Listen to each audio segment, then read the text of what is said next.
So here, let's see, is the lid to my tower garden. Water goes in there with the nutrients. It's pretty high, so I just filled it up this morning, so it's good. And then that's the cord, so the pump is inside here. It's inside. This fits right in here. And it's on a timer. So depending on the the season, you set the timer to do what it needs to do and come on as often as it needs to come on. And here's the timer. And it's a 15-minute timer, so I can set it for every 15 minutes or a certain time of day, every 45 minutes. It comes on for 15 minutes at night, and then during the daytime it's set for every half an hour. It comes on for 15 minutes. So far that's been sufficient. Once it warms up, I may have to increase how often I water the tower. Why is it so blurry? So I got something on my screen. There we go. Gosh, hello. There we go. Yeah. Let's see what else I want to show you. Here are my snap peas. I have snap peas. The snap pea bush. It's older. That's why the leaves are turned. I've had it since December. So then these older leaves are turning. But you see, I've got new blooms. So that means I'm going to get new snap peas from there. They're delicious. They're so healthy. The kids will just come out here and just pick some off and eat it. Let's see. Focus. Does not want to focus. It's focusing down there. So I've got some new buds, so I'm still keeping them in the pot. I've got 2 of these plants. I've got one here and one here. There it is. It's coming out from there, that pot. This white stuff is just the nutrients. It's this kind of salt, but extra nutrients. I don't know how it gets out of the pot. I guess just the water. It doesn't hurt anything. It's just kind of like the leftover part once the nutrients are absorbed. So here's my second plant hanging here, and you can see the blooms. I guess if it focuses here. What's up with my phone? There we go. There we go. So I'll have some more sweet peas in there in a couple weeks. So you see here I use the tie to hang on my cage to help support this a little bit because it wasn't touching the ground yet and it was looking a little stressed. Isn't it amazing how thick the vine gets? It starts off pretty thin, but get deep in there. Let's see if I can show you. This might be more information than you're used to, but we're interested in. You got me on a roll now, but that's how thick it is in the pot. Pretty cool. Really excited about these tomatoes coming through. I'll have to send you a picture of the here are the green beans.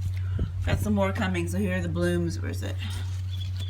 There's some more blooms. So I got some more green beans coming out of those blooms. So this is how naive I was. I didn't know they flower first, and then out of the flower comes the fruit, or the green bean. So here you can see a flower still holding on to the tip of that baby green bean here.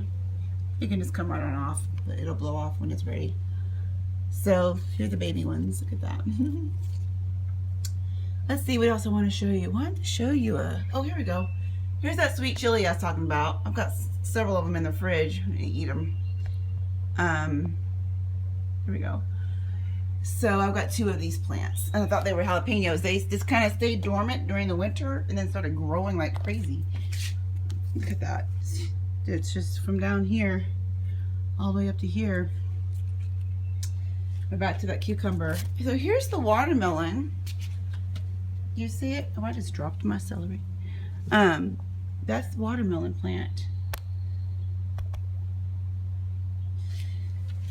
It's coming out. It's just coming out. So we're gonna let it come down. I had some blooms back here earlier, but they didn't make it. And another one bloomed. It was bloomed and then it died. So I guess I don't know if it just wasn't ready yet or needed something sufficient. So here's another bloom right here. I'm hoping it will be growing fruit on the inside, because it starts off looking like this. You see, and then it curled up. So I'm hoping there's some magic going on inside there. So yeah, it's making its way down to the ground, which is good because those will be heavy and it will need the ground to support it. And meanwhile, the cage can help if necessary. So, hello, kale, Swiss chard, more kale I was showing you earlier. So here's the cage, and so here's, okay, see where the cage stops? That's pretty much the height, the normal height of it. So there's 1, 2, 3, 4, 5 rows of 4, which makes 20 pots.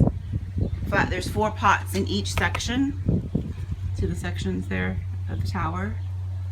And there's 4 pots all the way around, 2 here, 2 on the other side. So it stops about right, it stops here, the original, and it'll have a lid. And then I have 2 extensions. So I don't know what can be a better reference point for you on the height of it. Let's see. You can go to towergarden.com. I'll probably give you some dimensions.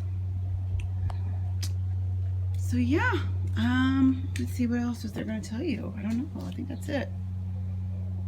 It's in the shade right now. It'll get some more sun in a couple hours. See if it's coming from that way. So, all right. If you have any questions, just let me know. Oh, listen to it. The pump's coming back on again. I love this sound. I was thinking about this too. If you, as you're healing and you need some space and you get back in your backyard before it gets too hot, and the pump turns on, it just sounds like a waterfall, like at a spa or something.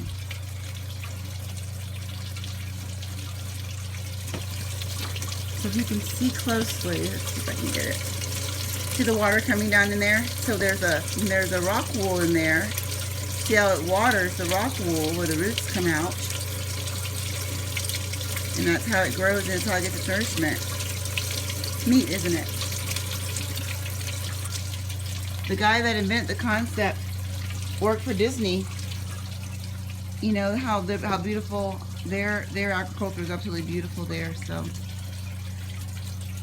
if you're interested in the links, I can send them to you. You want to read about how it got started and all that stuff. So.